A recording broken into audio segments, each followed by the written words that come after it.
মা, আজকে কি রান্না করছো?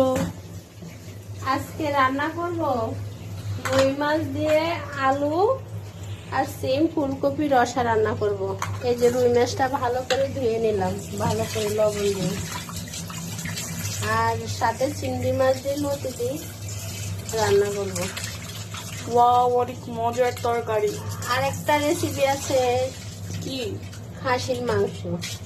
ওয়াও, তাহলে তো অনেক ভালো হবে। এই যে চিংড়ি মাছ। লবণ আর হলুদ দিয়ে ভালো করে মেখে নিলাম।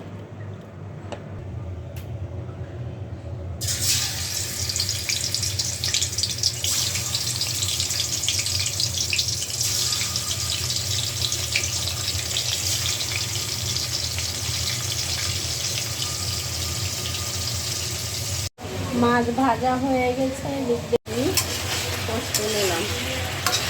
আদা বাটা, জিরে বাটা, মরিচ বাটা। আমি বাটা তরকারি খাই বেশি। ভালো করে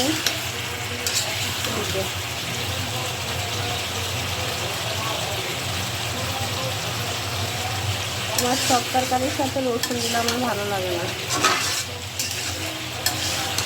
সাথে আপনি জল গরম দিলে তরকারির স্বাদটা আরও বাড়ে আমার থেকে। আর কার থেকে কীরকম লাগে আমি জানি না, তাই আমি সবসময় তরকারি গরম জল দিতে চেষ্টা করি।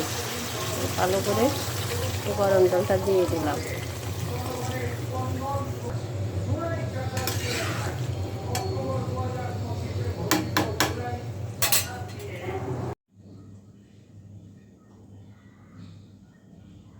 এই যে ডাকনা দিনে